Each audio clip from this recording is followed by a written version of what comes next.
enjoy a state of health and happiness. So today I welcome Gaurav Chauhan sir to this beautiful platform. Welcome sir, आपका स्वागत है. कैसे हैं? बहुत बहुत धन्यवाद आशीष. मैं एकदम बढ़िया. आप बताएं.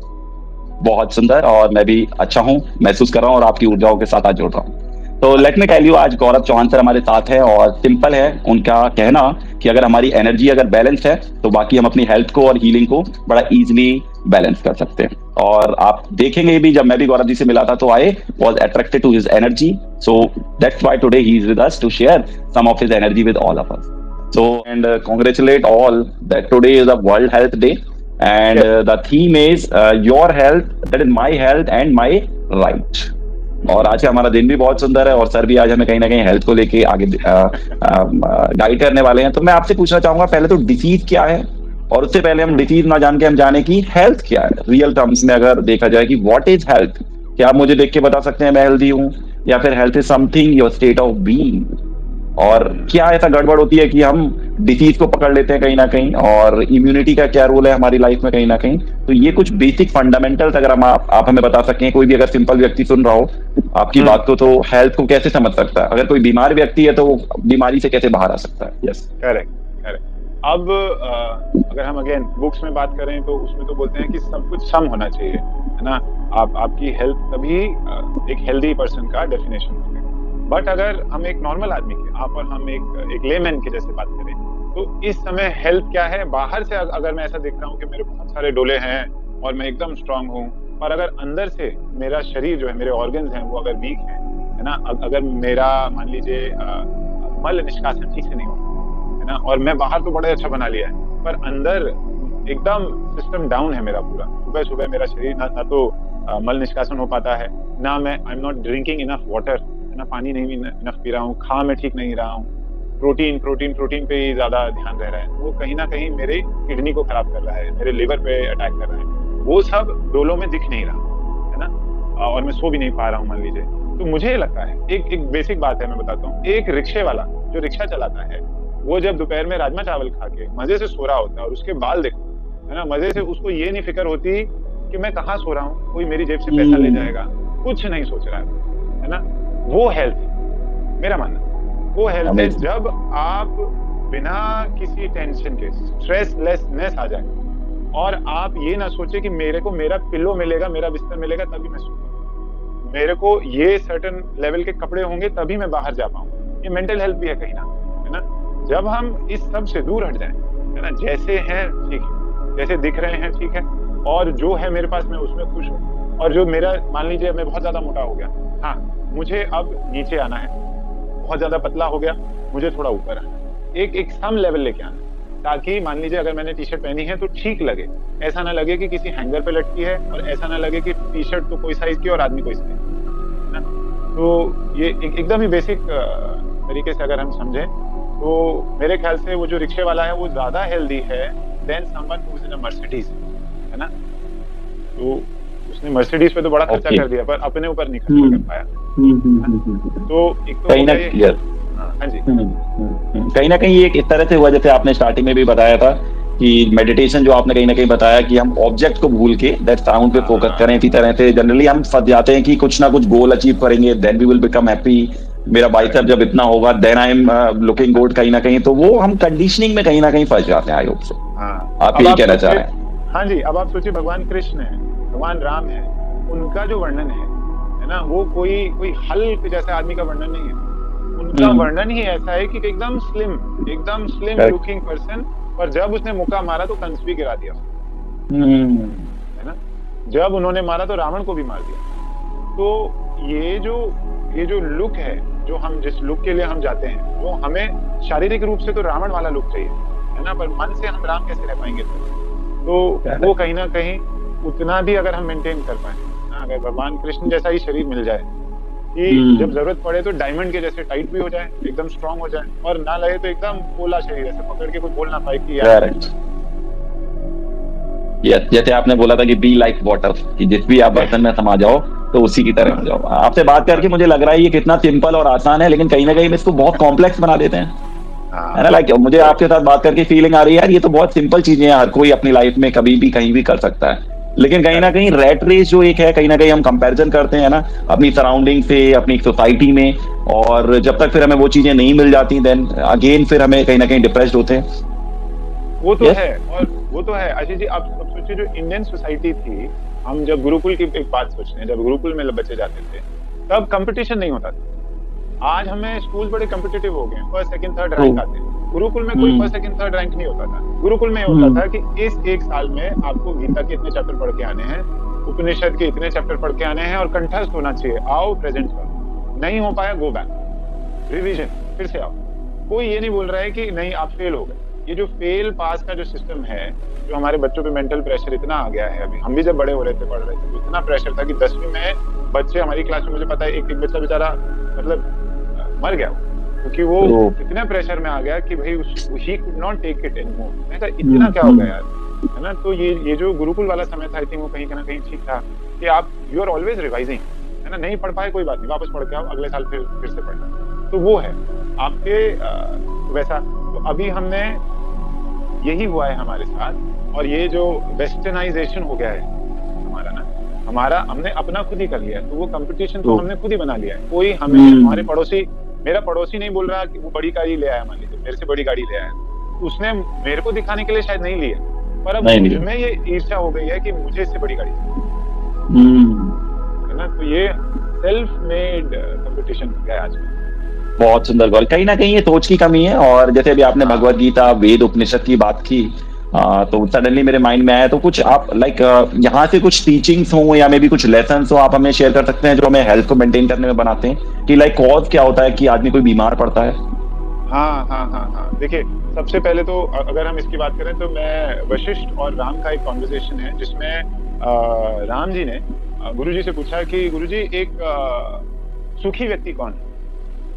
तो उन्होंने कहा ऐसा व्यक्ति जिसके सर पे अपनी छत हो, जिसके सर पर कोई ऋण ना हो, और जो अपना जीवन किसी तरह मैनेज कर पा रहा है, किसी तरह, ऐसा नहीं है उसमें बहुत सारा है, बस समहाउ रात की रोटी का प्रबंध हो जाता है, वो सबसे सुखी आदमी है। तो ऐसे ही है ना, तो ये तो सुखी हो गए। इसी तरह से अब डिजीज इसका एकदम ऑपोजिट हो, है ना, जो आजकल सब लोगों के साथ हो रहा है। क्यों सब लोग बीमार पड़ रहे हैं? सबके सर पर ऋण है ना। बहुत लोगों के सर पर अपनी छत भी नहीं है, और बहुत आयत में बहुत सारा, हर चीज बहुत ज्यादा है। जैसे मान लीजिए बच्चों को खिलौने दिलाने हैं, तो कौन सा खिलौना नहीं है जो मेरे बच्चे पे ना, सारे मतलब जो मेरे पे वो सारे होने चाहिए। हमें शायद उतने खिलौने बच्चे को चाहिए भी नहीं। बच्चे अभी भी बोलते हैं आई एम गेटिंग बोर्ड, इतना मिलने पर भी वो बोर हो रहे हैं, है ना। दुनिया भर के, पहले आप और हम जब हम छोटे थे, दूरदर्शन का वो उसको देख के वेट करते थे कि अब चित्रहार 8 बजे कब आ जाएगा रात का, है ना। वेडनेसडे का वेट होता था, हफ्ते में वेट होता था कि जब वीकेंड पे हम लोग आएगा, या कौन से वो जंगल बात चली है, पता चला मोगली कब आएगा। हाँ, तो ये सब कब होगा। अब क्या हो गया है, इतना कंटेंट आ गया, आप कम पड़ जाओगे पर कंटेंट कम नहीं पड़ेगा, है ना। इतने सारे, फिर भी आदमी बोलता है I am getting bored. Correct. तो ये जो डिजीज वाली साइड है ना, ये डिजीज, स्ट्रेस जो हमने बिना बात के ले लिया। हर डिजीज का सोर्स स्ट्रेस है, चाहे वो कैंसर हो, है ना, चाहे वो छोटा सा पेट दर्द हो, चाहे गौरव जी स्ट्रेस क्या है? आजकल लोग इसको भी कंफ्यूज हैं, हर चीज को स्ट्रेस बोलते हैं। स्ट्रेस क्या है? अगर मैं सिंपल टर्म में पूछूं, व्हाट इज स्ट्रेस?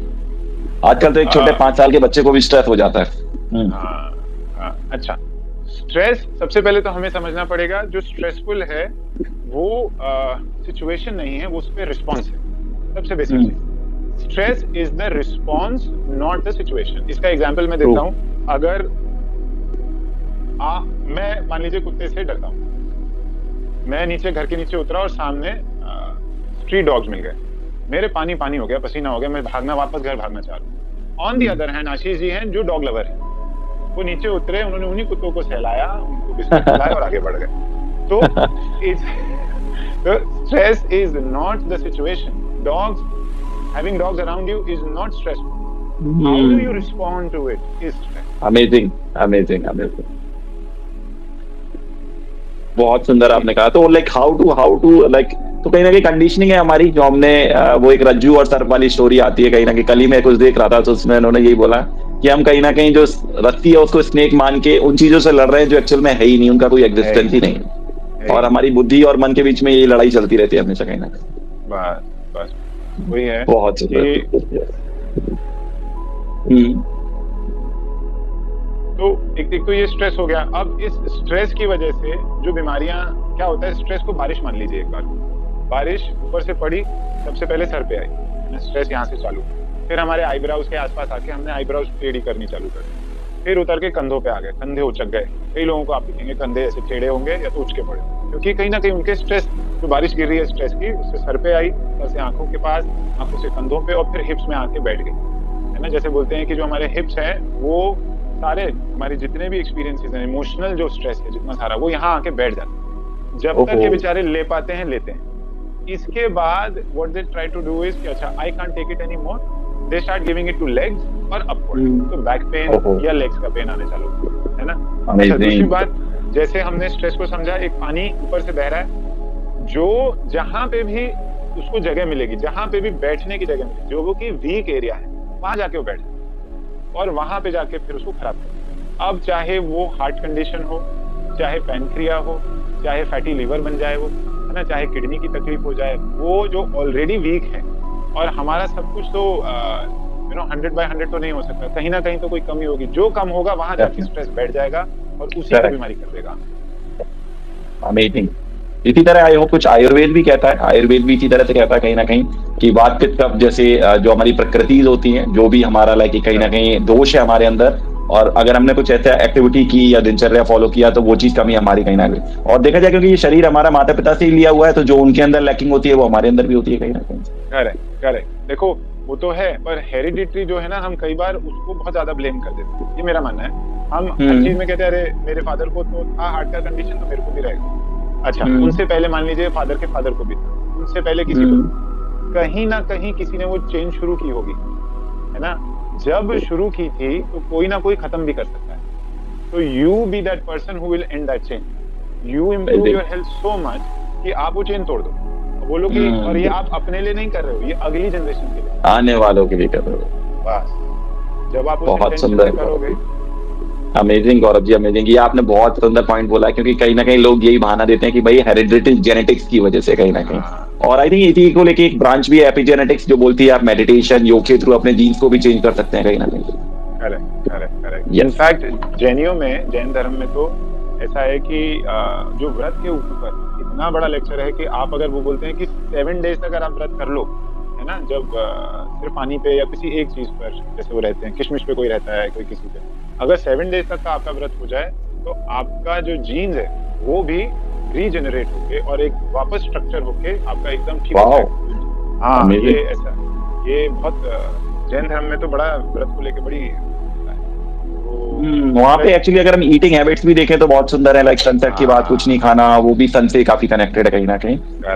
बहुत सुंदर गौरव जी, आगे चलते हैं हम। और आपने जैसे जिक्र किया था कुछ स्टोरीज का, और आप जैसे थेरेपी देते हैं, तो मैं कुछ चाहूंगा कि आजकल के समय में जो ज्यादा लाइक रिकरिंग प्रॉब्लम्स, डिसीजेस चल रहे हैं, कुछ स्टोरी जहाँ पे आप भी शॉक हो गए हो उनकी हीलिंग को देख के, if you can share some stories related with like any diseases, like mental diseases, depression, anxiety, maybe cancer, जैसे आपने मुझे पहले बताया था। तो if you can share some light on that, that will be very useful for all of us.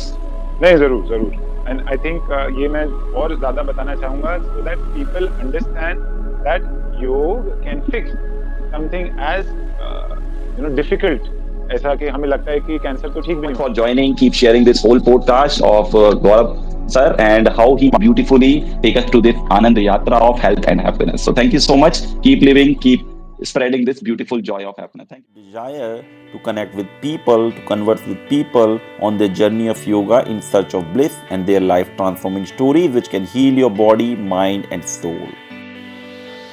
If you find these conversations insightful, please share with your close ones to heal their mind.